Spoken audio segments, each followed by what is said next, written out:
Keeta King. Welcome to the Southern Comfort Podcast. Oh, I got my girl with me, girl with me, girl with me, girl with me. Keeta King, in the place to be. Keeta King, Keeta King, the queen. girl with me, It's Southern Comfort. girl with me, Southern Comfort Podcast. Keeta King, the queen. It's Southern Comfort. It's your man Anthony Hamilton. Keep it locked right here for more entertainment and more beautiful soul from Keeta King herself. She's Keeta King. Keeta King, I see what you're doing, girl. Hello, everybody, and welcome to the Southern Comfort Podcast. I'm your host. Your Keeta hostess King. with the Welcome to the mostest. Southern Comfort Podcast. Oh, I got my girl with me, girl with me, girl with me. But at the end of the day, welcome to the Southern Comfort Podcast. I'm your host, Keeta King. I'm still trying to get this whole theme music down right. Like I'm gonna get it though. I'm telling you. In 2 weeks I'll be back, and I'm gonna have it down. Nonetheless, hey family, hey friends, how's everybody doing? I know you're glad the weather is cooled off. I know a lot of people are looking forward toward the holidays, Thanksgiving, Christmas, which literally will be tomorrow, as quick as time is going. Nonetheless, don't rush time. Happy to be here. Happy to see you guys. Some of you reached out to me too and asked me last week, like, well, where were you? And I thought I said, and I may not have, but I thought I said that I was going to go to every other week because of my schedule. And it's easier to do every other week versus every week. Nonetheless, we are here. If you have not subscribed to the podcast, make sure you do that. That is Southern Comfort with a K podcast. We're streaming live on Facebook, on YouTube, and eventually on Instagram. Like we're going to do that too. Nonetheless, I appreciate your support. If this is your first time joining the Southern Comfort Podcast, by all means, don't let it be your last. Come on back. We like to talk. We like to talk candidly. We like to talk open. We have like real life, true dialogue. And we just talk and let the listeners, or let you guys, my friends who support me and my family, eavesdrop on what we have going on. Nonetheless, okay, so this month, all right, so we're walking out of September, all right? So we're on the brink of October. But right now, I'd be remiss if I did not mention the fact that it is Hispanic Heritage Month. So shout out to all my family and friends that I have that have some type of descent or link to Hispanic heritage. I know we turn up a Cinco de Mayo. Hey, you know, we do the whole tequila and tacos thing, and for some, for people who are really whose culture that belongs to, sometimes it's a little offensive. A lot of times they don't care, you know, 1 tequila, 2 tequila shots, they don't, you know.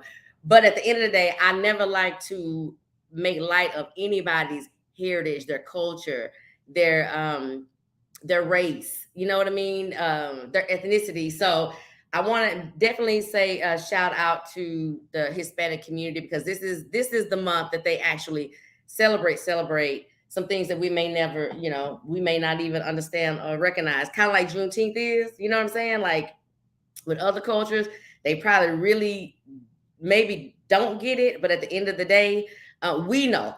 You know what I'm saying? We know. Also, this month is ADHD Awareness Month, and that touches home with me. My family who really know me, they know that is something that I've struggled with for a long time, and I got to figure out how to put my advocacy out there. I don't know yet, but I'm going to, because it is a real life situation.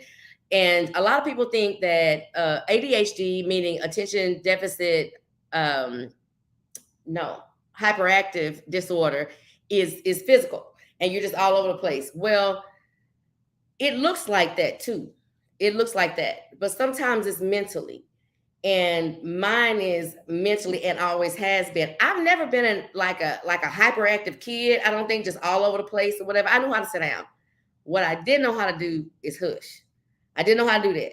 So so that's a part of it as well as just trying to figure out, you have all these thoughts that are coming into your head because your brain is hyperactive. My brain is hyperactive. That's why I've been diagnosed. So sometimes it's depressing or gives you anxiety when you got to really sit up there and figure out what go first, because every thought is fighting for first place. Like this is just as this is equally as just as equally as important as this is. You know what I'm saying? So if you know, then you know. But I take that very seriously. And tonight was in my preparation for tonight was the first time I was like, you know what, Keeta, like you really don't speak out enough about that, and you don't really have anything that is raising awareness, because we are the type of people who, if you don't know us and love us, we will get on your nerves. We will, because you just don't, you won't get us. I'm the type of person, if I got family and friends on here, don't comment. But I'm the type of person will be talking to you and we're in a full-blown conversation, but my brain will tell me something else, and squirrel, I'm gone.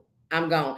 So there are treatments. There's internal medicine you can do if you are not a particular fan of actually taking medication. There is medication for that.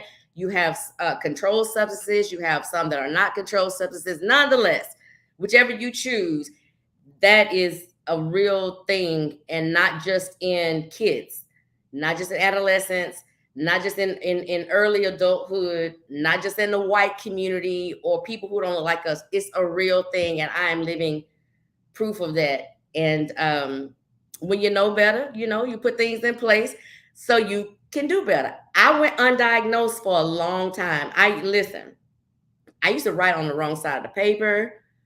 Smart, like not tooting my own horn, but I got plenty of sense and a grand IQ. But my teachers would say things to my mom like, shout out to Miss Sue Sears, my fourth grade teacher. She would say things, or they would say things like, she goes into la la land, or she just drifts off. Well, I would. That was a true statement. We just didn't know what it was.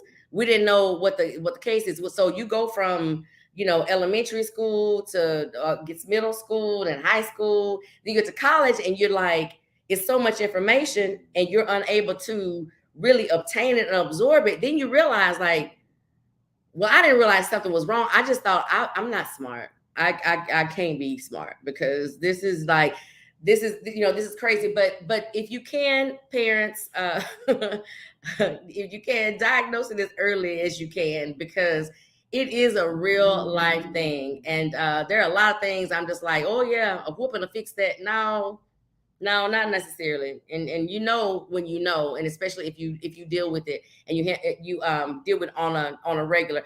Also, this month is LGBTQ plus History Month, and this is Breast Cancer Awareness Month. And this may be TMI, but I'm happy because I scheduled my mammogram for today. Listen, it used to be 40 and up, ladies, and it was like, okay, if you reach the age of 40, then you need to make sure you have your mammogram or whatever. Well, no. They've backed that thing back a little bit to, I think, 35. So at the end of the day, you could never be too careful. I come from a family history, especially on my maternal side, of women who have had breast cancer. So it's something that I know I have to take seriously. And if you can relate, regardless whether you can or can't, just make sure that you get to, if you're of age. And I honestly don't even think it matters. I don't even think it matters. But according to the powers and doctors that be, 35 now is the age that you really need to get in and get your mammogram. I will say it is not the most comfortable thing in the world at all. If you've had one, then you absolutely know, honey. But it's worth it. It's worth it. It's just as worth it as it is for fellows to get their prostate and get their annual exams to make sure that they are okay at a certain age. All right, so I'm gonna get off my soapbox. Oh, also is National Coming Out Day and World Teachers Day. Shout out to all the teachers and the educators out there. Again, I want to say, if you're just not coming on, This is Keeta King. I am the host of the Southern Comfort Podcast. Those of you who transitioned from radio to be here with me, I appreciate you. Those who I just picked up along the way, I love you just the same. So here's the thing. We're going to go ahead and get into it because tonight's a little different. You know, you can't box me, okay? I'm going to do what I feel led in my heart and spirit to do, regardless of what anyone thinks about it. That's just what it is. So tonight I took a different turn, but because I highlight any and everything that is good in the South. You know what I mean? Yes, the podcast is very heavily music based. We'll talk about music tonight, but it's a different type of genre. So before I go any further, before I start rambling, I want to go ahead and bring in my guest.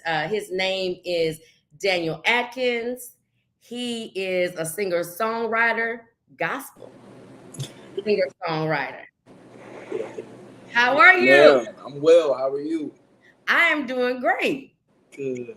I'm doing great. You look good. Thank you. You do too. I'm just grateful to be here. Thank you. Thank you for being willing to come on. And also, thank you for you're actually my first gospel guest, gospel artist, songwriter, any of the first one I've ever had on a podcast. So I thank you and appreciate you. No, thank you for having me. You know, it just means a lot to me to be the first. It goes down in history. So I'm a part of that history. So I'm grateful. You are. You know, your song "We Praise You" is what really grabbed me. We'll get into that, but I just want you to know that I heard that song and I was like, man, that is one of the worship songs I will go to in those moments and in those times that I really need to. I need to worship and I need to praise and give adoration and gratification for why I'm even here. Anyways, okay, so let's get into it. All right. So you were born into a music family. Yes, ma'am. You were born into a gospel music family. So let's talk about it. Yes. And by the way, we go talk. And yeah. The people eavesdrop on it. We don't have it. Right. Absolutely. Okay. So I tell people I'm just a country boy from Longview, Texas. Go Lobos! From Longview, Texas. The singing all my life. My mom is minister of music at St. Mark CME. Let's go St. Mark. Just singing has been just the basis of my life as a whole. You know, growing up, you had to sing. You know, get up there. Even if you don't want to get up there, you're going to sing. And so for the longest, you know, that's what I did. I just got up, sing, sit down. But it came to a point, I had a pastor. She told me, she said, one day you're going to take this serious. One day you're actually going to grow into your actual true calling. And so she knew you were just performing. Yeah. You know, and now that I'm actually ministering, I actually see what she was saying and actually reaching the masses to hear things like you just told me. But it all stems from my background. Growing up in church, you know, singing with my sisters. My oldest sister, she's actually my music director. She goes where I go. So she plays, she can sing as well. My middle sister she plays piano, right? Yeah. And my middle sister sings. And like you said, this is something we've done all our life. So. Okay. So what, if you don't mind me asking, what denomination are you? Or are you non-denominational? I am Methodist. Okay. I am Methodist. I am what you consider CME. So it stands for Christian Methodist Episcopal. Okay. Yes, you know, I grew up Church of the Living God, which is like first cousins, sisters and brothers to Baptist. Okay. Yeah. So, and to be honest with you, that's really and truly all I know. I do recall going to those churches. I had to sing too. Okay. My grandmother made me sing. I played the piano not because I wanted to, but because you do what you got to do, you know. But I did. My grandmother is a missionary. She played the piano, and I grew up in the church as well. But I never grew up Methodist. I never, you know. Wow. So kind of tell me a little bit about that. And just for the record, I am non-denominational now. Awesome. I'm here for it. Okay. I am here for it. I just want to put that out there. I have been truly grateful. I'm sure we'll get there. as to why I'm still blessed to still say that my ministry is a part of the CME Church. But my dad, I want to tell you this too when we were talking about different denominations. Now, my dad is Baptist. He goes to church with my mom because, she's in ministry, but he's actually Baptist. So growing up, we would go to the country and oh my goodness, I would love the services, just some good old Baptist church. I loved it. I'd ask my dad, hey, can we go to, it was called Collier's Chapel Baptist Church. I'd be like, Dad, can we go to Collier's Chapel this Sunday? You was ready to go. That was some of my roots. But as far as Methodist, have you ever heard of the United Methodist Church? I have heard, yes. And I used to partner with them when I worked for City of Longview. Okay. There were various times, different things, different causes or whatever that the department I was in, I would partner with them for various reasons. And they are big supporters of unity and diversity. Yes. Big partners and big givers to that cause. I used to do I don't know if you've ever been to the Unity Honors Luncheon for the City of Longview. I have. So that was me. Wow. That was me. I did that for years. And let me tell you, truth be told, and then I'm gonna shut up. Every year, because it's a lot of work. You know what that event looks like. That event is colossal. Not easy. It was on me. And every year I used to say, this is the last year I'm doing this. I'm not doing this. But when I tell you, when I ended Rapid, tired as I was like, man, this was so worth it. So back to you. I'm sorry. No, you're good. You're good. I'm just glad you know what I'm talking about. Yeah, no. My grandmother would always say that we all should just be United Methodists. She just really didn't see and understand why there were so many different variations of the Methodism per se. But just to kind of give you a basis, you really can say that don't kill me, none of my CME people that may be watching. But it's just pretty much. It wouldn't be Jesus if you did, okay? Come on. Y'all heard her say it. But pretty much it's really the same thing. Some things I'm sure is different. We won't get into all of that. But for the most part, it's pretty much the same, Okay. All right. So you identify as CME. Okay. All right. I do. So let me ask you. But I love church. I love people. Everywhere I go, when I tell people I'm CME, they're shocked. So it's just one of those things where it's just what I know, it's what I love, and I want to see the denomination grow, and so I'm just grateful to still be a part, of the denomination. Okay. So what is your role? I know that you attend church in Houston at I'm sorry, y'all. That's my co-host, and she's wanting to go outside and terrorize the people on the balcony. No, me and you both. You didn't hear Trixie walking around a while ago. Okay, so you have a dog too? Yes, and she was just up here hopping on me. I was trying to tell her to go away without being seen. It's so crazy because I my desk area. I keep treats and here, take a bone. All right, well, I'll bring you on camera in a minute. But I have to keep stuff. Listen, the crazy thing is, I got to this age. My kids are grown to get a dog and start all over again. Just start over again. But anyways, all right. So you are a member of the what is it? I'm a member of St. Mark. So one thing I'm sorry, you are a praise and worship leader. Yes, ma'am. Okay. All right. In Houston at Metropolitan. Yes, CME. Okay. CME. All right, so tell me about that. Growing up in Longview, apparently you were always engulfed in religion and the church and so on and so forth. Did you ever play sports? I did in middle school. Okay, what did you play? Play football. Okay. I tried out for basketball. I didn't really put my all into it. Just kind of did it. Back in the Gap, you had to do it. You had to try out. It was one of them because if you were in athletics, you had to try out. Yeah, so. It wasn't no participation ribbons. Especially at that old Foster. Yeah. Oh, you were the Foster, yeah. Foster.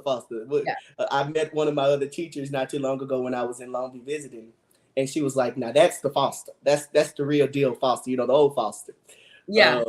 So I was kind of forced into it. I'm the type of person, if I don't want to do it, you're gonna force me to do it, then I'm not gonna give it my all, right? Okay. And so that was what happened with basketball. So I tried out, and I knew I wasn't gonna make it because I knew I didn't try. Just gonna be honest with you. But football, I did play. It was one of those things where I didn't start playing sports until I got into middle school, pretty much for the most part. So by then, a lot of the guys played little league football. And so for me, I didn't have the interest in it like they did. I'm like, y'all take this sport way too serious, right? And you know anything about those who are listening who are not from Longview or may not have any reference, but Longview Lobo football is a serious, hardcore thing. Serious. For real. Yeah. I raised 2 Lobos. I don't know if I ever missed a game. Like seriously, the big tailgate that we shout out to Shantae Madden, by the way, because she would always with me on that. The big tailgate they had at the Cowboy Stadium, we coordinated that when we won state this last time. So I was truly engulfed in that. So let me ask you this: as a young man, apparently, you were in the church and very involved, and your family is involved. Did that at any point in time? Did you say, you know what, like I like gospel music, but I kind of think I want to do something else? Absolutely. So when you said it at the beginning of your show, I don't know if you could see me backstage when you were like, "You can't put me in a box." Okay. I am that guy. Okay. I love music. I've always said, and I've always made that promise to God, that everything I do, I put Him first. Mm-hmm. In everything I do, I put Him first, Mm-hmm. right? Gotcha. So in this music thing, I said, God, if you allow me to do this, I'll put you first. My first album will be gospel based, will be worship based. Now, God, you put me here.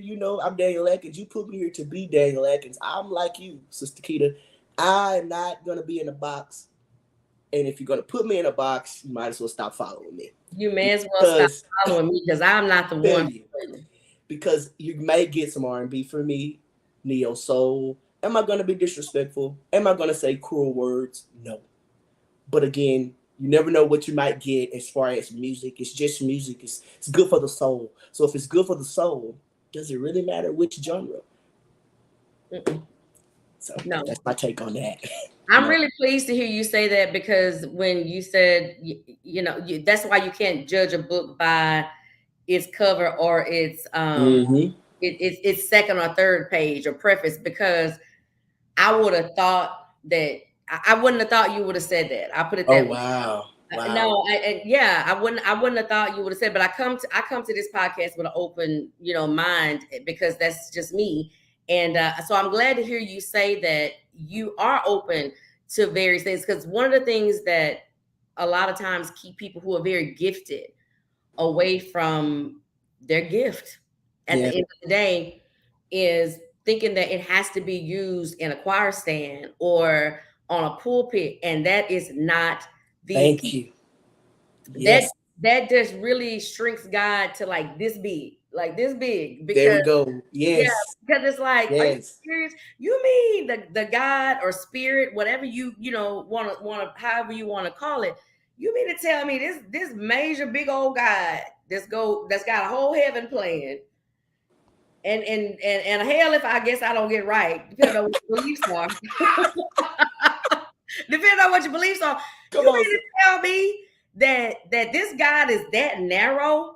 Come on. To where I can't speak about love and I can't use the tools that He wired me with. He sent me here with it. Come on. He's a great big God. Okay. We cannot put God in a box like you just said. We have to allow room for Him to be God. Yeah. And what He told me, He said, you be you no matter what. You do what I say do, even if it doesn't agree with the mass. There's no way you can please everybody. No. But my goal is to please God in everything I do. I had a conversation just prior to this podcast a couple of hours ago, whatever. And it was a disagreement, honestly. And at the end of the day, this is my take on, and this is my take on life, period. If the spirit don't convict me and make me feel like, I gotta feel that, I gotta know that I'm stepping wrong or I'm outside of the wheel or whatever the case may be, I'm not a saint. I'm not gonna pretend that I am. Do I go to church every Sunday? I honestly can't remember the last time I've been in church, but I can tell you the last time I talked to God. Come on, but you still love God. Right there is what is important to me. So prior to this conversation or this interview, I was talking to someone and I was like, you know what? No, because and I fought me because I probably share too much. At the end of the day, I don't answer to you. I don't answer to anybody. Love the people who come on the podcast, love the listeners. People who love me, I love them back.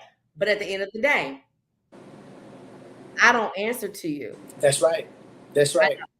I And don't. God's And still there's a blessing you. difference between conviction and condemnation. There's a Right. difference.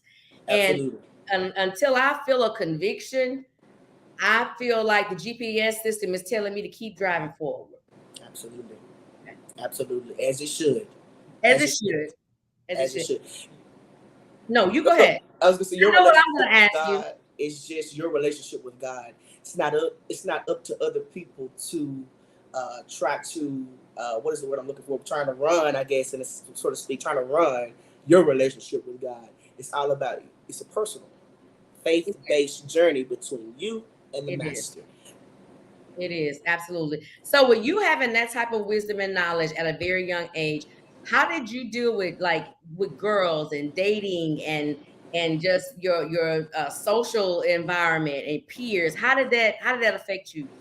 So growing up, I was always, I guess you could say, the odd guy. I didn't look like this, right? Thank What'd God you look for- like? I was the chubby boy. Okay. The chubby boy that really, I mean, I talk much if I knew you, but I really probably didn't talk much if I was trying to figure out. I read people really well. Seems like it's so weird. It's like my dating life was reversed, right? So it's like I had an awesome dating life in elementary. Then when it got to middle school, that's when I started gaining weight too, right? It's like, Well, we're really dating in elementary. Then when it came down to high school, I started dating probably like junior year, but I had started to lose weight again. You know how I go in school. Girls don't want to talk to you unless you look the part, right? You can fit in. They think you can fit in. So I guess I started back dating again junior year. And it was just always about getting to know somebody for themselves, right? You can't go based off, like you said, can't judge a book by its cover. You have to get to know me, to know how to handle me, to know how to love me. In order to do that, you can't go based upon what somebody else said. You got to go based upon how you know Daniel for yourself. And so growing up, I guess you could say that was just, I guess, a challenge. People really getting to know me for me. But as I got older, as I began to grow, it got better and better. And like now, it's like several people have come back to me like, man, I don't know what I was thinking. You know, I should have been friends too. Or I should have dated you back in high school. Yeah. So they spin the block. Yeah, they definitely spin the block. Okay. Absolutely. That don't mean they're going to get in. That don't mean they're going to pull in my driveway. But they definitely spin the block. But yeah, just maneuvering. But I actually had a good, going through school, I have no regrets. I had good friends. As far as dating for me, I like to date. I love to have fun. I was gonna say, so let's speak. I want to know where you are now with dating. It doesn't consume. I'm single, so like right now, single, saved, and successful. Single, saved, and saint. Whatever you want to make it. Okay, got it. Yeah, I'm single for sure. But I definitely talk to some people. Let me not say people, right? I may get in trouble by saying people. They be like, hold on, who else you talking to? But I just kind of, to me, dating is, again, not putting yourself in a box. Like, I'm only gonna talk to this one girl. If I'm not serious with her, then I'm gonna go on a few dates to, have a little fun, until I find the right one that's for me. And so that's kind of just where I am, nothing serious with anybody. Just kind of scoping through life and just trying to figure out the best way for me. For me right now, if I get serious, cool. But I'm trying to, since I'm now walking into my calling, God has blessed me. I'm working in my field. But when it comes to the music right now ministry, as far as I'm trying to get it to a certain level to where, okay, when I do start building a family, when I do ready to get married, okay, I want to be there for my children, right?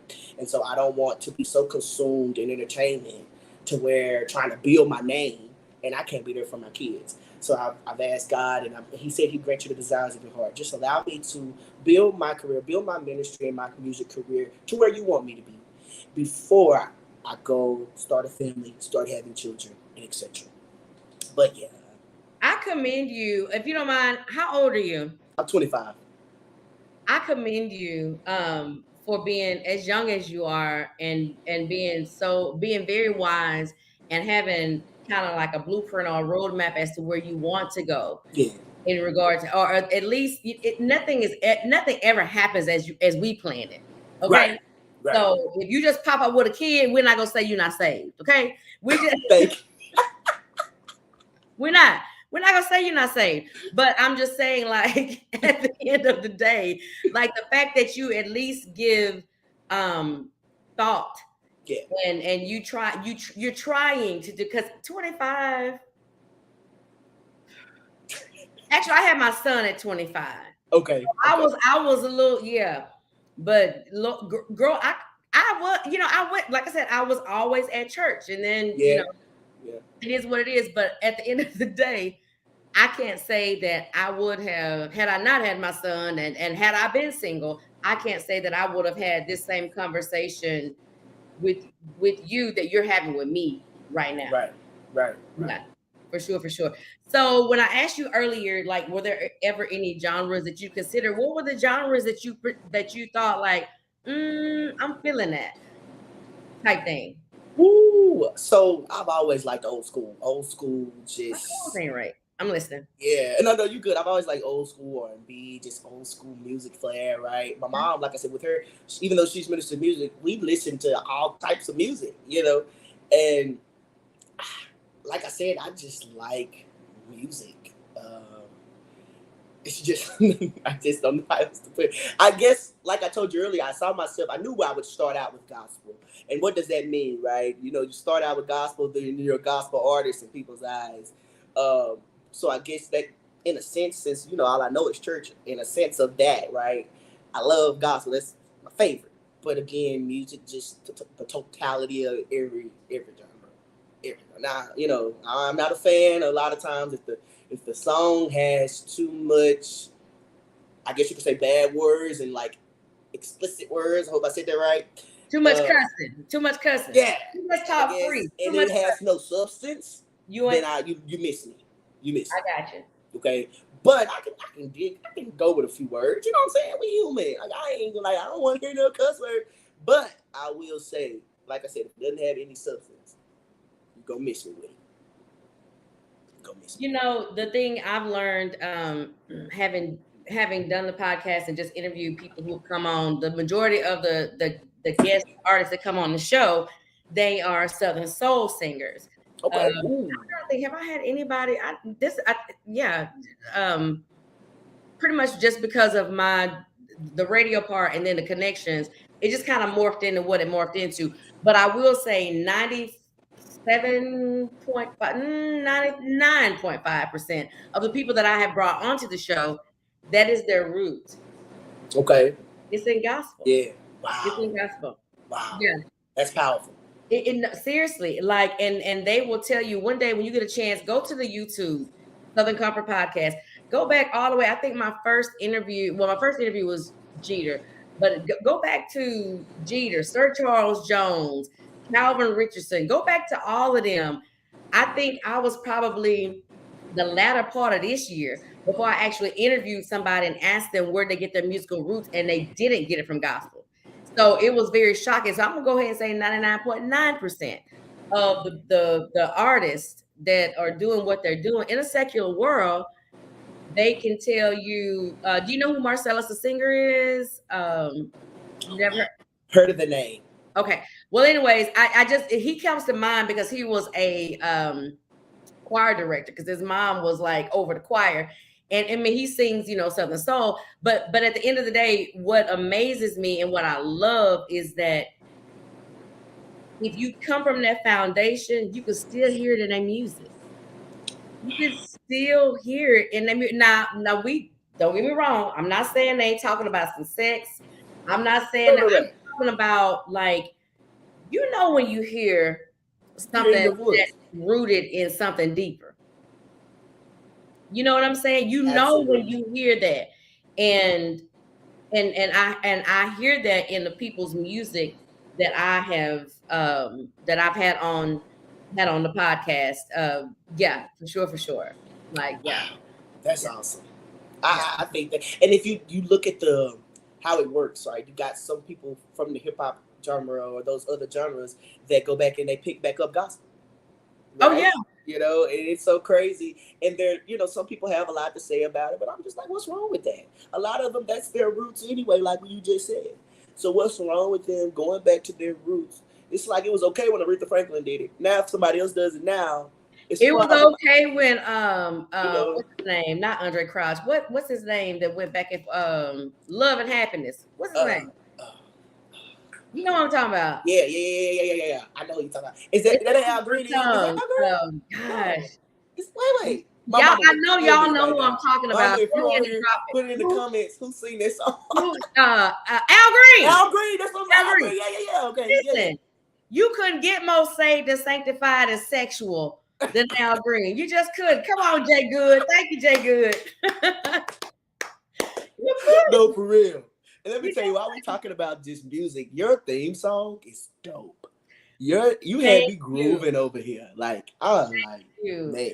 I have to send a shout out. My brother is actually on here right now. Shout out to bro. His name is Said, and he is from H Town. Shout out to the H H-Town, yes, sir. and he and Sacred Stone, who actually we knew in college. Well, nobody saved in college, okay? Not among us. For real though. You just wasn't. We love the Lord, but we wasn't. We wasn't living. You love God, but you're human. Yeah, we love the Lord, and you better not say nothing about the Lord because you have to, But at the end of the day, we weren't necessarily walking that walk. But shout out to Said, shout out to Q Stone and Sacred Stone. Listen, they put that together for me, and I love it. I do because again, I'm not in a box. So you would think, well, Keeta is the South, and you do a lot of Southern soul. No, they did. I asked and they delivered. So I thank you. I thank you guys so much. So dope. Thank you so much. Okay, so let's move forward. All right, so you mentioned, you talked about how you had you grew up and you played sports and socially how that went for you. Whatever. You're 25, right? Yes. 25 years old. Would you ever date or would you ever date a woman who's not saved or not where you are? Ooh, that's a good question. Wow. It would definitely be hard. I'm the type of person, I get to know everybody for themselves. And it would be hard, Miss Keeta. I would tell you, I wouldn't necessarily not talk to her. Like, let's say we're going on our first date, right? Generally, something like that may come up on the first date, maybe second, right? And if she tells me, no, I'm not a Christian, or I'm agnostic, or I'm atheist, I wouldn't just stop talking to her. Who am I to judge her? Now when it comes to what I do, if that begins to be an issue for her, then I would have to definitely say, okay, this situation is not for me. But that would definitely be a hard question. I will say this, it's weird you asked me that. So I had to move to California when I graduated college for training with the current job that I'm in. And I tell people, I was there for about a year, and I've never met so many atheists. I mean, people that are my friends. They're still my friends to this day. Yeah. And that taught me a lot. Taught me a lot about people. Taught me a lot about different areas of the country. And it just taught me a lot about, you never know who can learn from you. You'd be surprised the questions I've answered, the conversations I've had, just people trying to get a grasp of Christianity as a whole. And you know when things begin to settle in for them, because you start seeing a little bit of a difference. Them knowing they're not going to change their belief, but they know how to accept it better, just based upon talking to you. And that has happened several times. But good question. I have a really good friend, because you mentioned Kasha. You said Kasha said to tell me hi. Hey, Kasha. You still Councilwoman Kasha Williams. Hey, love. Listen, she'll know exactly what I'm talking about if she is on this live or if she goes back to it. And you may know them too, the Shabazes. Shabazz. Are they your family? Latifah Shabazz and I'm sorry, yeah, Latifah Shabazz and gosh, what is his name? I cannot think of her husband's name right now, and I can't believe because they are some of my favorite. Well, he at least is one of my favorite people. Latifah is cool too. I love her, but when it comes down to Celine Okay. Shabazz, one of the most valuable lessons I ever learned in literally in life came from him. So I'm gonna say this quickly as I can. So we were Unity and Diversity again. I served as a liaison between the Unity and Diversity Committee and the City of Longview. So the Unity Honors was our thing. Matter of fact, we ended up on the front page of the news because I let Celine do the grace for the for our lunch that day. Wow, that's dope. Another story for another time. Literally, like that's a whole other podcast. But one of the things he told me, we were talking one day. He's so wise, and I'm talking about someone who is Muslim right now. Okay, so he said to me, he said, purpose. Everything has to be like purpose driven. It has to be purpose based, and those are not his exact words. But the story he told me, he said there was a Muslim soldier. And there was like a random person. I don't know what his religion was, didn't matter. That wasn't the point. And he was saying that whoever that person was going throughout killing Muslim soldiers. Okay. And he said that they finally, one Muslim soldier actually apprehended him and drew his sword to kill him, because that was the goal at the end of the day. It was to kill him because he was killing other Muslim people or whatever the case may be. And he drew the sword to that particular soldier that was doing the killing, and the soldier spat on him. And the Muslim put his sword up, got up, and let him up. And so the guy who was doing the killing, he said, "Are you crazy? Like, you a fool. Like, why would you let me up when you know I'm killing your people?"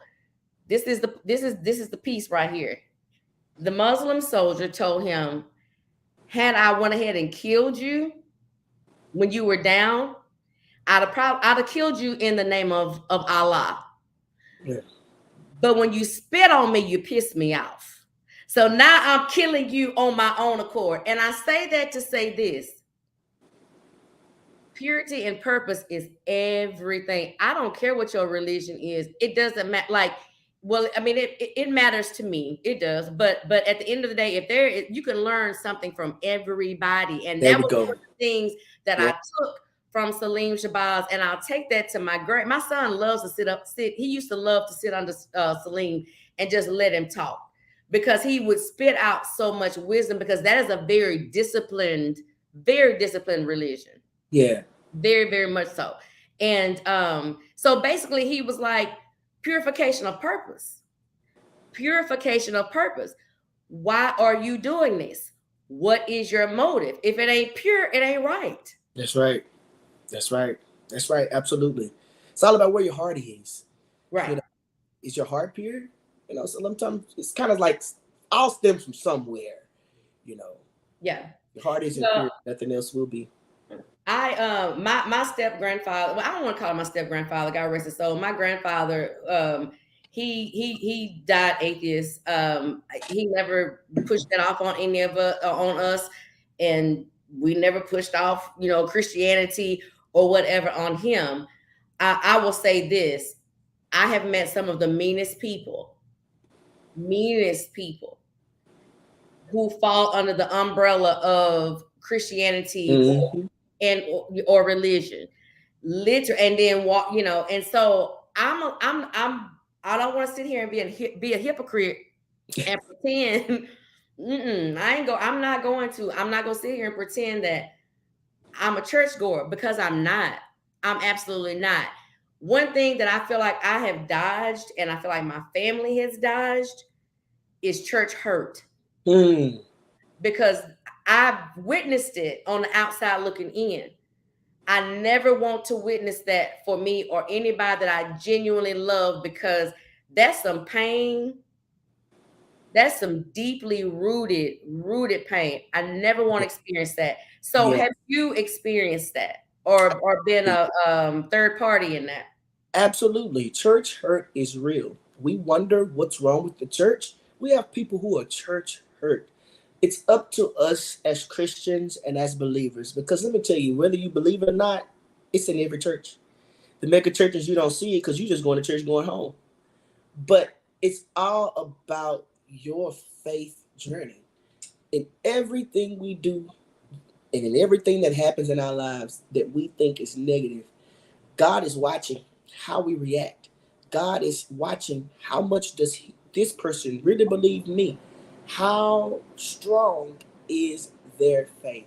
When people experience church hurt, you need not think God isn't watching, because he definitely is, to see, okay, how are they going to handle this church hurt? This is supposed to be the house of God. Okay, now the devil is working through this one person. Let me see how they supposed to be a believer, how they're going to react. Are they going to trust me, or are they just going to give up on me? See, God is looking at all of that. So are you gonna trust me to say what I'm about to say? Go ahead. Yes, yes, please. I respectfully agree to an extent. Okay. And the reason I said, because when I mention church hurt, I'm not meaning that, because I don't put that on the victim. I don't, Right. because you have people who don't even have church clothes, which we deem so freaking Oh, now that kind of freaking stuff. thing. You have people who have hurt, deeply rooted hurt, and they come to the church for a healing. They come to the church for a peace. So they come a blank slate, just open as kids do when we push them out, ladies. They come there like, this is it. This is the world. This is okay. This is gonna help me fix me. And it's in it. There are people People, yeah, who knows in certain positions, yeah, um, who take advantage of. I'm just gonna speak candidly. please, You have your holier than thou people yes, act as if they've never been a sinner, but you always been a saint. And you yes, allow these people, you oh, come on to the church, everybody, come on. Here's the sermon and the benediction. Come on, I'm gonna pray for you. But then you in turn are mean to them, or you ostracize them on some in mm-hmm. the brick and martyr four walls of political stuff. You know, I'm, And I'm those glad. people who come who are so open, and they like heathen. Like when I moved to Texarkana, listen, yeah, I grew up in the church, but I moved to church. We moved to the church with a bottle of E&J. I am not gonna lie to you.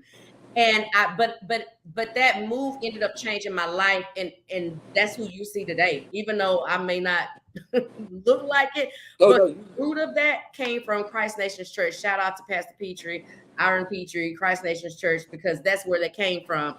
But I'll say this, like we moved there, like, okay, feed us. We don't know. We still cuss. We you know what I'm saying? But you have people who don't have a foundation. right, They come to the church, and they come to the church for help. and they're rejected. Church, yes, to figure out who is this God, this Jesus you talk about, who is this God? And we do enough. Mm-hmm. Not we, but they, it's done, enough is done to where it's like, oh yeah, you can usher. Mm-hmm. Usher. Oh, you can sing. Oh, you can be in choir. But let some underlying current come in there, Mm-hmm. and you got this person that's wide open, and you hurt them. That's not okay. Wow, that's not. Let me tell you, I'm glad we're having this conversation, because what's being confirmed, I always knew it. But having this conversation, there's layers to church hurt. So there was layers. So like the layer I was referring to earlier was that layer. But how do we refer to this layer of church hurt? Because that, you know what this layer is? The people that just take it too far. The people that don't know what church is, the people that don't know who God is, they just at church because they think it's popular to be at church, and they say they go. So how do you fix that when it's the sick that need a doctor? Okay, the sick that need a doctor. How do you fix that? Nobody better to minister to a crackhead than a recovered crack addict. So how do you fix that when everybody's saints and holy and they never cussed and drank wine and that, how do you fix that? It's like people feel like they have a heaven or hell to put you in. That's what I can't stand. Who are we to judge anybody that comes to church? Like I said, they're coming to church to be revived. They're coming to church to be renewed. They're coming to church seeking a word. It's not up to us to judge them and turn them away. God, if we truly believe God for who he is, who we know him to be, God can change anybody and use them to tell his glory, to share his glory, to tell his story. God can do that. We as the church has to realize that God can be used in everyone, including the recovering crack addict. We have got to come to that realization. I don't know anywhere, regardless of what your beliefs, people's beliefs may be or whatever. I don't know anywhere the blood of Jesus can't go. Okay? Come on. That's right. Seriously. And I'm going to tell you what I think. I think that some of these church hats and these hymnals and this doctrine and these deacons and deaconesses, not to, if that's, for anyone who's listening, that I'm not, I'm speaking on my behalf. All right. Absolutely. I'm just saying how I feel. You go miss people because you have so much protocol and your title is so important. That's it. Like you got preacher, teacher, prophetess, you have and those are rankings in the spirit. Don't get me wrong. Don't get me wrong, right. But when you abuse it and to get to your head. Yeah, what'd you say? When you allow it to get to your head. When that makes you. Right. When that makes you, I saw my sorority sister, LaRonda Burton. She commented on something the promo that you posted. She's like, that's my line sister. Yeah, shout out to you, LaRonda. I'm going to comment to her, whatever. But anyways, I'm an AKA, but AKA didn't make me. Yeah. I was already Keeta. Yeah. You know what I mean? So that's how I look at it when it comes to, if the truth be told, there are a lot of people who look to belong. Purity of purpose. Because when you do step into those roles and you do step into that calling, which comes with that you don't just have a title, that comes with a calling. When you do step in those roles, you need to be, you may not be 100%. You may not be just a saint. None of us are. But you need to be healed in some ways to where, and if you're not, that's okay. Sit down. You can do it next year. Absolutely. You know what I'm saying? You can do it next month. I don't know. But I think pride, this is what I was getting at when I asked that question about what do you do when you are in a situation when you have people who coming off the streets. You're never going to get anybody who, you got the people in the four walls that are tithing and shouting and how you got them. But what are you doing outside of those walls? 4 walls, right. Sick that need a doctor. And I just feel like the main root of that is, and I'm gonna get off of this. I promise I am. You're good. But the main root of that is pride and ego. Yep. That's true. Well, Bible I got speaks very very candidly and very openly about pride. What Bible you reading? Not you, but no, I know. Yeah, what you mean, because it's so true. We allow our titles to get to our head, and one thing we have to understand too: we can't keep having the same old church, like you talked about earlier. Church now is different from church back in the 1800s.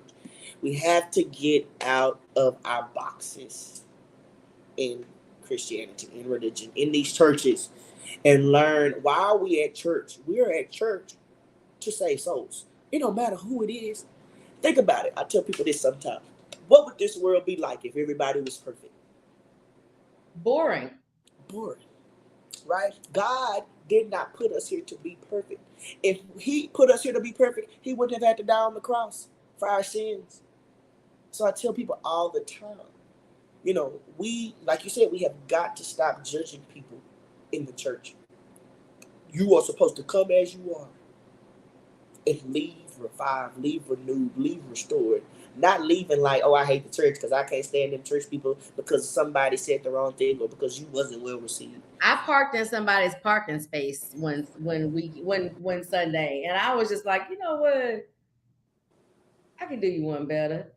Uh, I'll find church on online, but yeah, I have my own. But the thing about me is I have a foundation.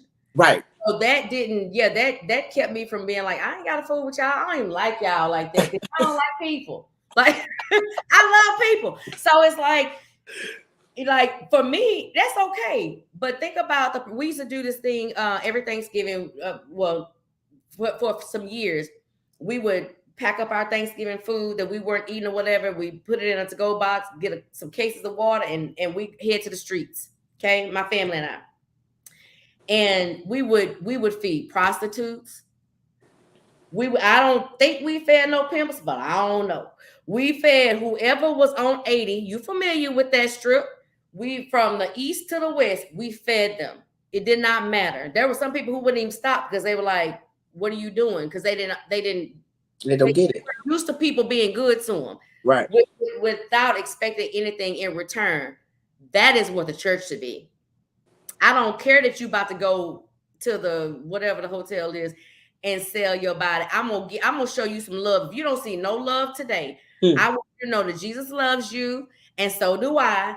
And here's your food. I'm gonna get right back in my car and bump my trap music. But I showed love because that's what we're required to do. Absolutely, that is what we're required to do. Absolutely, and it's disheartening sometimes when I would go faithfully.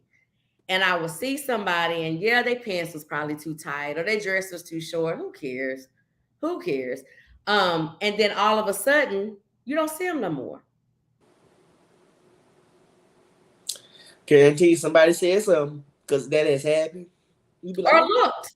And come to find out, somebody said the wrong thing. Like you said, looked the wrong way. And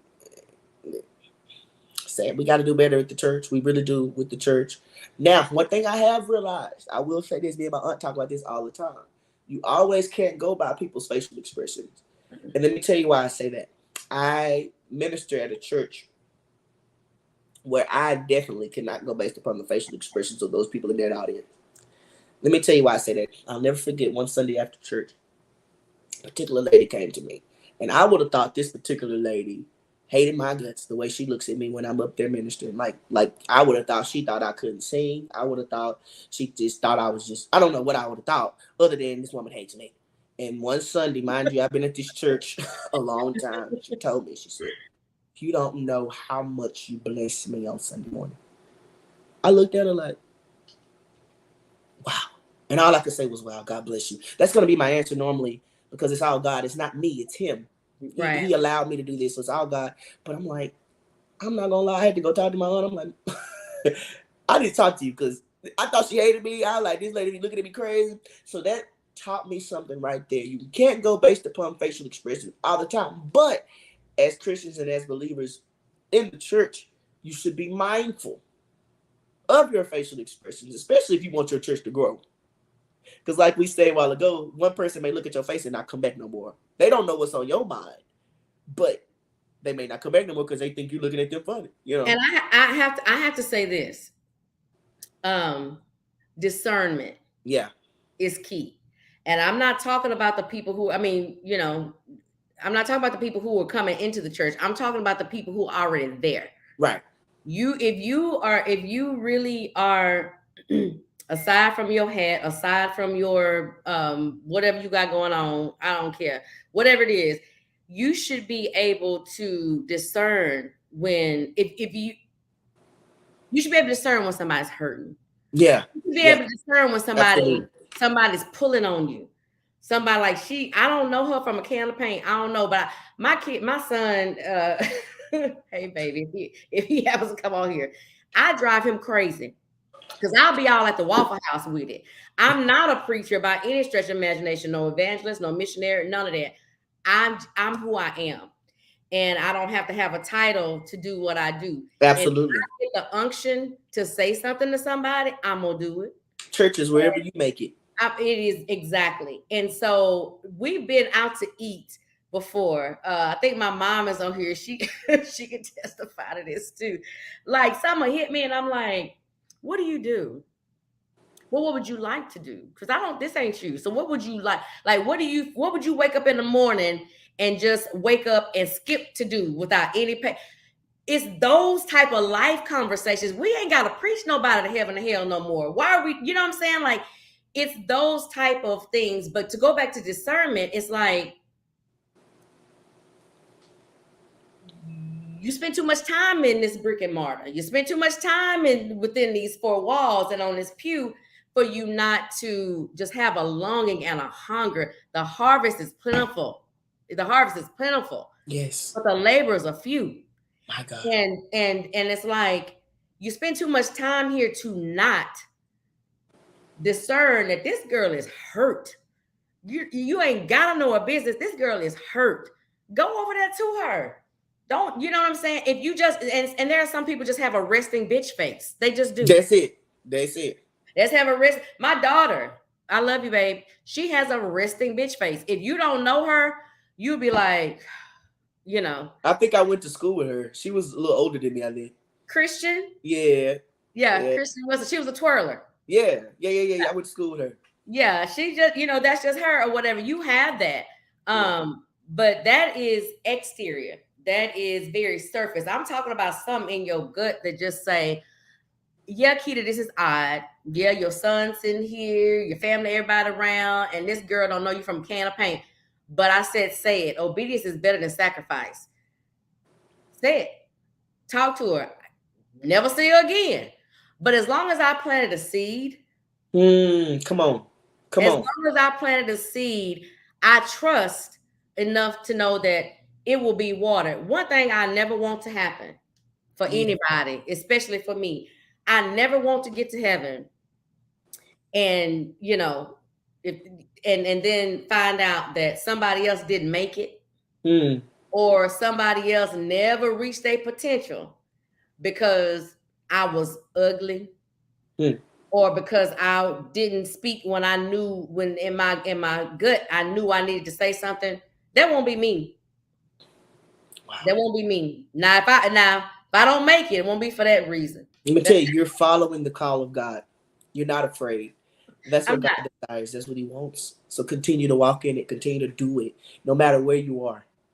Do it. So let me let the people hear a bit of your music, if you don't mind. This is what really attracted me. And I was like, okay, I need to know more about him, and actually reached out and was like, and the crazy thing is, I don't know how I didn't know you or don't know you, especially being that I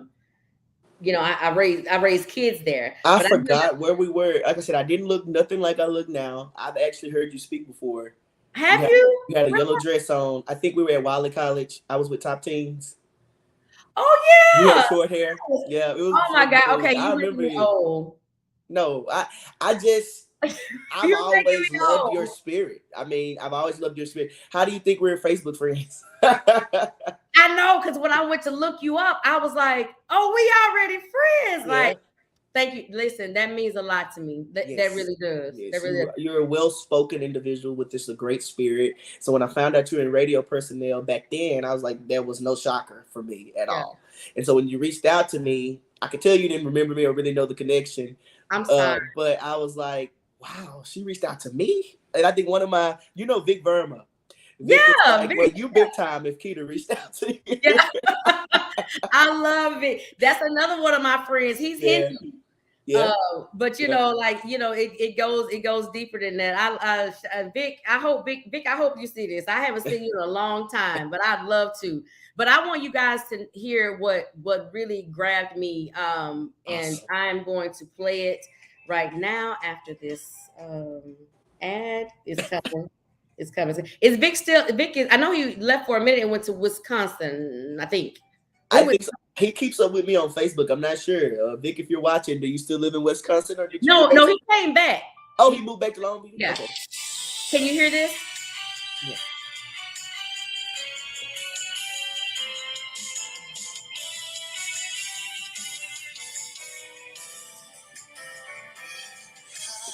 Coming to this house to worship you for all that you do. Thank you for blessing me. To you I will sing. You were there, guide Oh gosh, devil, you a lie. and providing for me. And if I had 1,000 tongues, I couldn't say thank you enough. So we praise you for all that you do. We want to say thank you for being so true. Lord, it's you who washed my sins away. And if we had 1,000 tongues, we couldn't say thank you enough. You are the truth. Come on now. Come on now.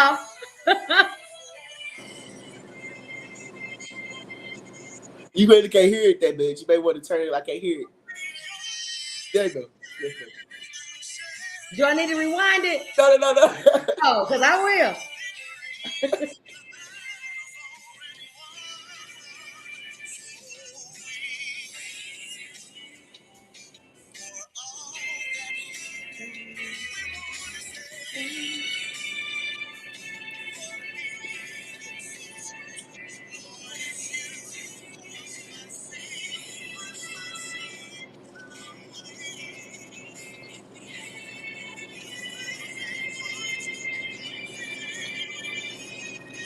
My delay. Listen, I'm gonna tell you, it ain't often I say whether it's secular or gospel. I heard that and I immediately added it to my playlist. I immediately added that to my playlist because that's a song that I can literally lay on my face and just because if we ever just really think about, just really think about like this next breath I'm about to take, how we didn't orchestrate that. If we really think about that, that song right there will literally make you lay out. It will make you just say, "Hey, man, I thank you." Like, see, that's how me and God talk. Like,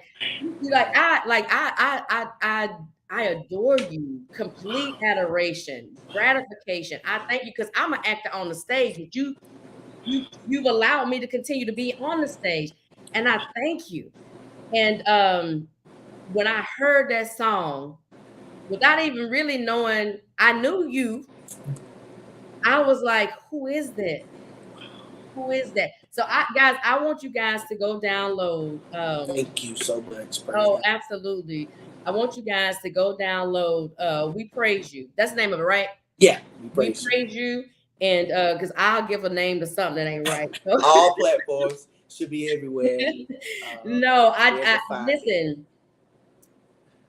I'm big on meditation and just meditation and prayer and just having your alone time, just having your time with God, however you choose to do it. Absolutely. It ain't no cookie cutter way to do it, okay? Because I don't do it like you and you don't do it like me. But what I will say is this song will usher in such a spirit of gratitude to where it will start your day on a frequency of gratitude. Yes. It really will. And so it's hard to step on the other side of that door and something knock you out when you on this side of it and you start out your day with a spirit of gratitude. And I just want to tell you thank you for making making great songs. I look forward to your EP.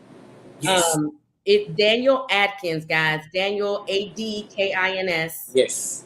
And make sure that you check him out. And this is coming from somebody who don't get me wrong. Don't get me wrong. I don't really have no shouting. I ain't got no shouting technique. But at the end of the day, when I tell you from somebody who is not necessarily just on the second pew every second Sunday in the month or whatever. Spirit has been too good to us. Too good to us. And when I think about the fact that there are people now who are mourning their kids, they're mourning their parents. The pandemic like really just made you start questioning, like, okay, so where you at, God? Like, where you at? When you think about those things and where we are and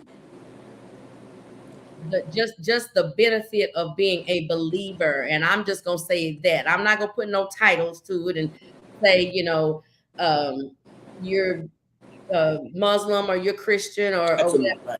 I'm just going to say being a believer and being a believer in good and a higher power. There's no way in the world you could have survived some of the things that you've survived. And when I hear that song, young man, now I sound old, but when I hear that song, it takes me back to my days at Christ Nations, because the praise team was so powerful. And not to say you have to have all that. The Right. words in that, and it's not that you took it over the top. Yes. It's not that you did, you know what I'm saying? Like, it's not that you just, it was genuine. I don't know when you recorded it, how you recorded it, or I was just going to tell you, I'm grateful that you said that, because that's 10-year-old Daniel writing. 10 years old? 10-year-old Daniel. I was walking around the house one day. Oh, wow. My sister said, Daniel, she was like, that's a song. That's what you're talking about. I'm just singing, so we praise you. She was like, that's a song. That's what you're talking about. And she kind of helped me piece just a little bit then and there. Who did? Your mom? My sister. Your sister, okay. The middle one that sings. I mean, just a little few pieces here to kind of keep me on track. Because I was 10, I was little. And when I, right at COVID, when the Lord said, okay, it's time, not knowing I was on lunch, be singing, or my ministry, whatever you want to call it, since my first album is worship based, or my ministry, whatever, not knowing that a pandemic was going to follow that. But the Lord said, okay, sit back down and finish writing your song. And so that's when I wrote the verses, like, we have come into this house. And it's actually 3 verses to that song. We have come into this house. Then the verse you hear is actually the 3rd verse, you are the truth. There's another verse in it. If you go back on some of my live videos, I sing the full version pretty much everywhere I go. It's my present help in time of need. Oh, my strength when I am weak. You light my path. No, sing that. Sing that. You don't get out that. You don't get out that easy. My present help in time of need. Oh, my strength when I am weak. You light my path when I can't see. My protector, always guiding me. So we praise you. Thank you. So that's it. So I go listen to it, and on the album we're gonna do the full version of that song. When is the album coming out? So I'm working on another single. Let's take baby steps. I'm sorry, my bad. I'm ready to go. Let's go. What we doing? Listen, I'm working on another single, and it just, if you like We Praise You, you're gonna love this one. And I'm grateful for the journey, because you get to see 10-year-old writer. Now you get to see 25-year-old writer. When you bring me back, I'm not going to tell you this story yet till you bring me back, because I'm going to claim it that I'll be back on here. You will. When we talk about the other song and how God gave that to me, and how he just continues to reveal to me that he's got my back. He's got my back. I want to encourage you to stay on the lane and the path that you are. The fact that you are not only hearing but adhering to the voice, because one thing I've learned about the Spirit is it never makes, well, I ain't gonna say it don't make sense, but it's so random. Right. It is so random. I remember one time, and then we're gonna plead the fifth, and I'm gonna let you out of here. We got to say hi to the people though, because I have some family and some friends on here. You good? We can stay all night. I'm enjoying this. Okay. I'm enjoying this. We'll take them to church. But I remember one time I was in my soul, in my spirit, I was down. I couldn't figure out exactly why I couldn't figure out why. So anyways, I took a mental health day, City of Longview. I did. And I'm a water girl. I'm a free spirit. I just whatever. And so so I went out to the lake and turned my phone off. I had a book. I didn't read it. I laid out and I kid you not, I was literally there for all of 5 minutes. And I heard, because this thing, I'm not this wise. You know, I heard Spirit saying, stop being intimate with people you're only meant to be acquainted with. Wow. And when I say intimate, I don't mean sexual. I know what you mean. Intimacy means letting people close to you. That's right. And then when I said, what? Stop being intimate with people you were only supposed to be acquainted with. And when I went back and when I thought about it, I was like, oh, that's sorry. I still cuss. My bad. No, you good. It don't even matter. Good. It don't even matter because I was never supposed to be, that person was never supposed to be that close to me. Wow. That was on me. That's just like a temporary hiring service. You know, they bring somebody on and you expect for them to be there forever. No, that's not how this works. Don't try to build a house where God pitched a tent. No. Ooh, come on. Matter of fact, let's go to plead the fifth because you about to make me go to church for real. We'll go to church for a while. I am here for it because you speaking truth over here. That's just the truth, man. That's my truth. I know I ain't perfect. I know I ain't, but me and God. I mean, what did we talk about earlier? Excuse me. I don't know what I'm saying. What did we talk about earlier? If God put us here to be perfect, what would this world be like? He wouldn't have had to die on the cross. It would be boring, and it wouldn't be no need for Jesus, and we all need Jesus. So now, that don't mean, y'all, those watching, that don't mean what Daniel said. I can go mess up because that's why God died on the cross. No. Operating wisdom is what God desires. Just operating wisdom. He didn't put you here to be perfect, but operating wisdom. Everything you do, don't be stupid, but be wise. Well, I'm gonna say this. Paul said the things that I don't want to do, I end up doing.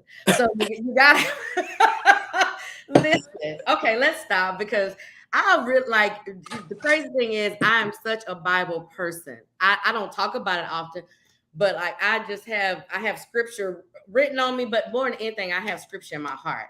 And sometimes it keeps me from hurting people or cussing them out. I'll be honest. That's just the truth. It's like, okay, no, Keeta, no.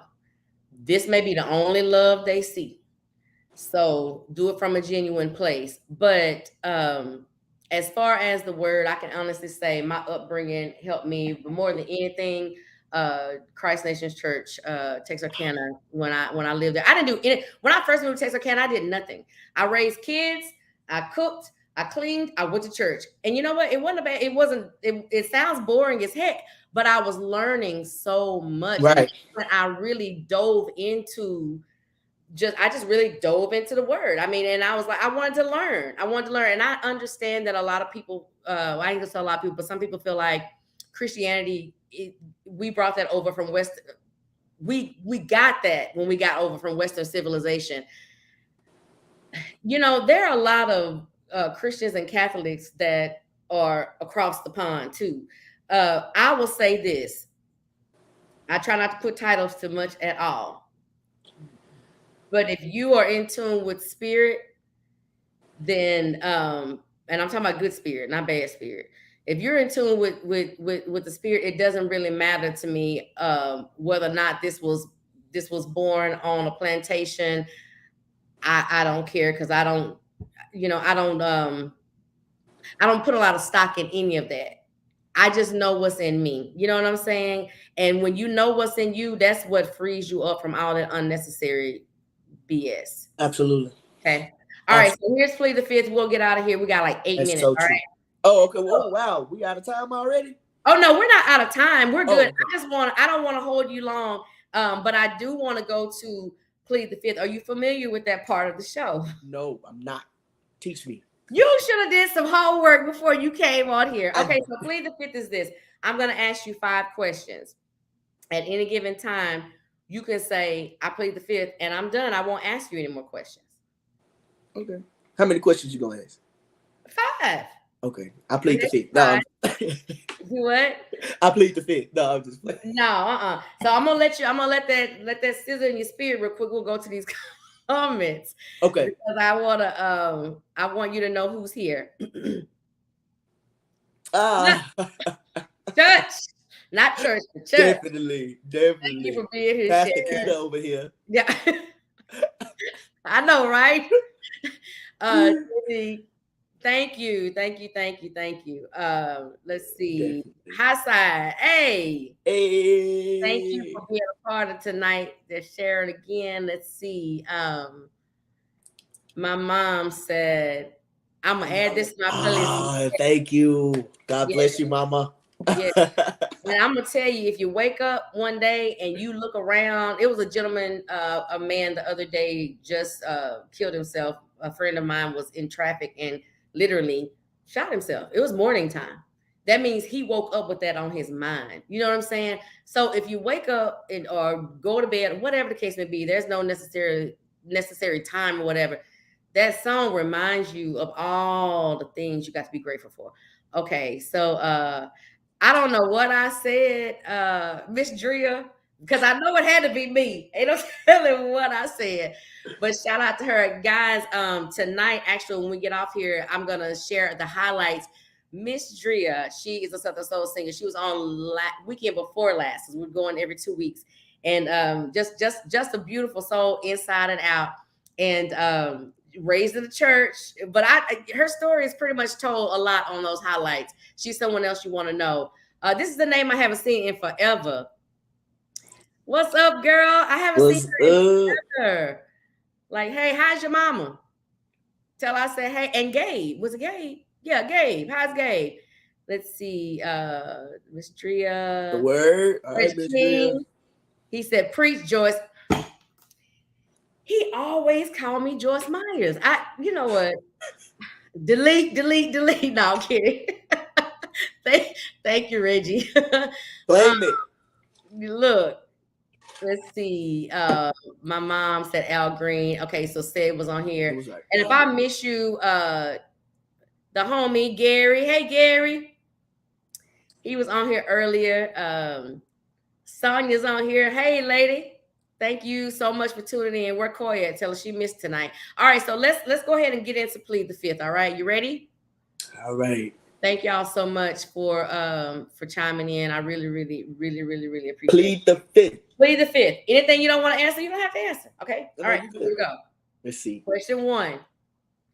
If you were granted one thing you could implement or change about the modern day church, what would it be?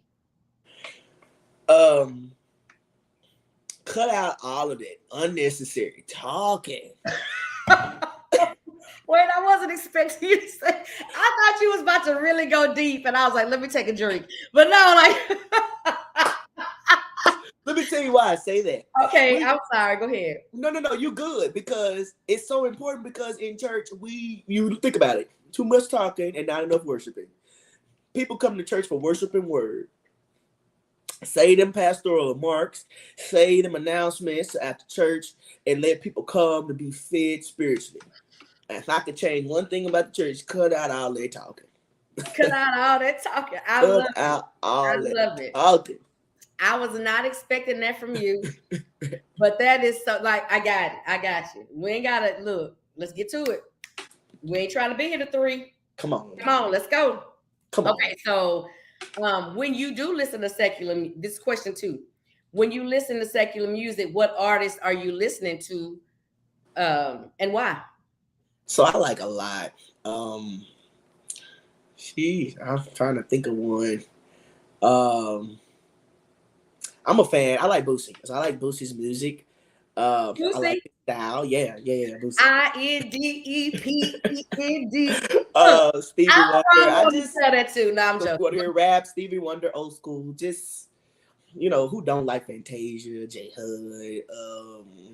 Who is your go-to when you're like, you know what? It's D-Day. It's Daniel Day. Look, and I'm about to get in the car and roll out. I'm leaving work. Let's see. Who you turning on? A lot of go-tos. Jesus Christ. What do I want to say? What Jesus saying? No. I'm just joking. I'm sorry. Robin Thicke. Who else did I think? I saw the tip of my tongue, and I can't think of it. To see his face too. Jesus Christ! Why I can't think of his name? Huh? Is he white, black, Mexican? Black. Light skin. I like Usher too. It's a little connection, familiar connection with Usher. I like it. I'm trying to think. Well, I'm gonna cut you off because I'm gonna text it to you and be like, I couldn't think of his name. This him. But somebody that I think that you would really like, and I interviewed him a couple of years ago, is Kim. Okay, send me some of their stuff. Kem. Listen, you know, at the end of the day, people who are married and people who not married, but they still do married folks things, whatever. You not really go listen to Amazing Grace. Well, you know, people to be in the church doing what they do, but whatever. But like, you're not turning on Amazing Grace. No. And TD Jakes, Bishop TD Jakes or whatever, he is a big fan of Kim. And when I brought Kim on, I don't have to share that on the podcast, on the podcast Facebook page, because Kim and we had an interview, we talked, but it was kind of like this because it was during the pandemic.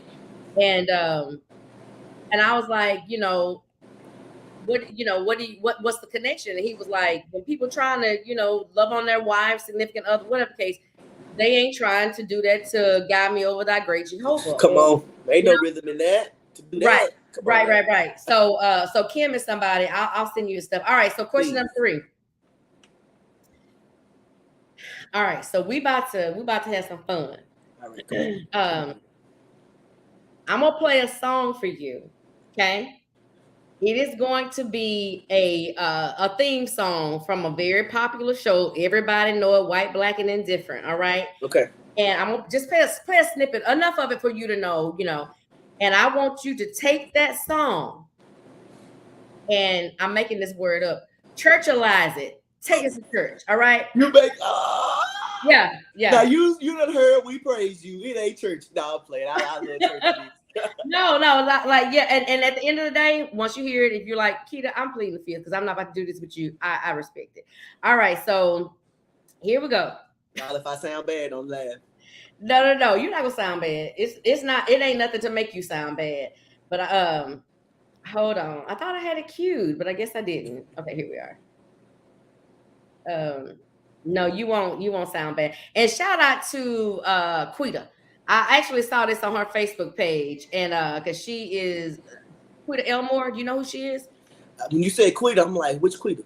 She is like a powerhouse. Like, it's crazy. Like she that baby there, she is very, very talented and very gifted. I'll put it that way. In any sector you put her in. So here we go. All right. Okay. Travel down the road and back again. Your heart is true. You're a pal and a confidant. And if you threw a party, invited everyone you knew. Hold on.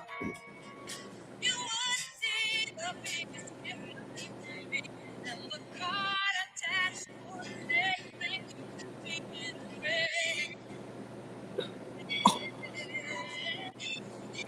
All right. Now I don't know. I'm not good at the words. What's it? Thank you for being a friend. What is it? Thank you for being a friend. Travel down the road and back again. Okay, stop. Okay. Okay, let me try. Well, thank you for being a friend. Traveled up the road and down again. I don't know the rest Your of it. heart is pure. Your heart is pure. You're a pal and a confidant. You're a pal and a confidant. Come on now, come on. Now, if I throw a party. I didn't know. Now, if I throw a party And invited everyone I knew. and invited everyone I know, You will see the biggest gift will be from me. you will see the greatest gift will be from me. And the card attached would say, And I acted like I was going to end it. And the card attached will say, thank you for being a friend. thank you for being a friend. Hope I didn't change keys in there. Thank you for participating in my shenanigans. Okay. All right. I hope that didn't sound too bad, y'all. No. I completely call you off guard. I know I did, but that's the fun of Plead the Fifth. Like I like to have a lot of fun when we. Yes, when absolutely. That was fun. Okay. That was fun. Now I'm gonna be going back to watch just that part. Like, how did I sound? Did it sound like it? Churchy? Listen, I couldn't have did it. I'll be honest. All right, so I have one last question, but it's multiple. It's multiple answers, but it is one question. Repeat after me. Repeat or finish my sentence. All right. Give it honor to God, who is the head of my life, and the head of my life. I mean, you got some preachers that go into. I just want to thank God for being in the house of the Lord on today. Or some say, give it honor to God, pass the pulpit guest. Oh yeah, give it honor to God, pass the pulpit guest. Okay. With so special emphasis on they pastor. Absolutely. And they choir. No, okay, so second part of it. We must do things decent and in order. All right, you might be saved, boy. You might be saved. All right. Okay, so God is blank all the time, and God is good all the time, and all the time God is good. All right, good morning, man of God. How you doing? It's one answer to this. I'm blessed. Blessed and highly favored. You blessed and highly favored. Oh, my grandmother hated it when people said that. I'd be like, but why are you looking like you just got to say blessed and highly favored? She hated that. Oh, okay. So this is the last part of this question, and then we're done. So I need you to finish this part. Guide me over thy great Jehovah. Pilgrim through this barren land. God. Come on now. Me over. Let me tell you, that was that Baptist church that I experienced. I know. I know. Man, listen, I have enjoyed talking to you so much. This is whatever it was for you, it was just that much, if not more for me. And hopefully it was to the listeners as well. Loved every minute of it. Thank you. Thank you so much for being a part of tonight's show. I want you to tell the people where they can find you and remind them again what your song is. If you will, at the end of it, just drop it in the comments. And hold on, there's Audio. Hey, Audio. Thank you for being here. He's a Southern Soul singer as well. What's up, Audio?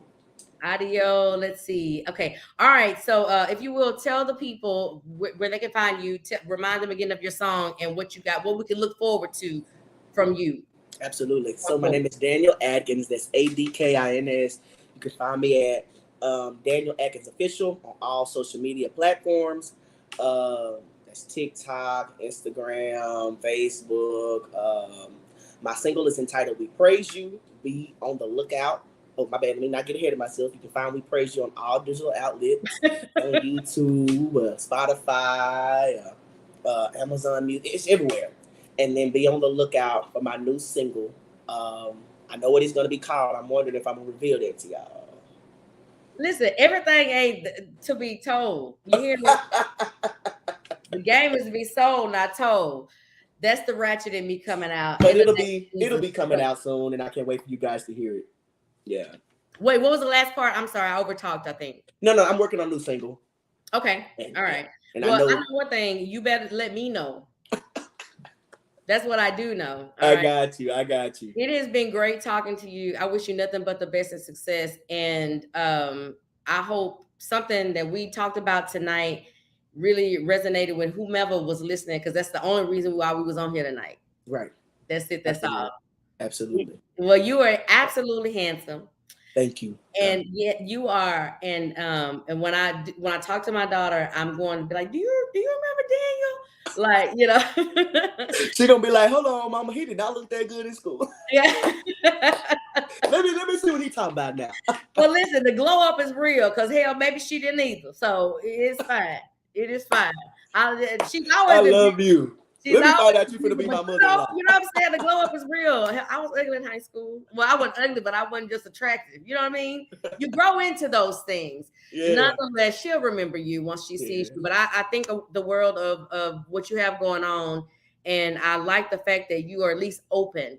Yes. To some things that, especially having grown up in the church and as in a firm foundation within your home, I love the fact that you are at least open to how much God, how much spirit is out here, and how large the world is, and you are working in the purpose that He's wired you for. Praise God. Thank All you. right. Praise God. You're welcome. If I got anything to say to you, it is do not let the grave have your treasure. That's the richest place in the world. Make that song, send it to me. Send it to me, and we will definitely come back right here. Maybe not right here, but we will definitely come back face to face, and we're gonna have a conversation about it. All right? Absolutely. God bless you. Tell Kasha I said hey. Yes, we'll do. All right. Thank you for having me. You're welcome. Good night. Good night.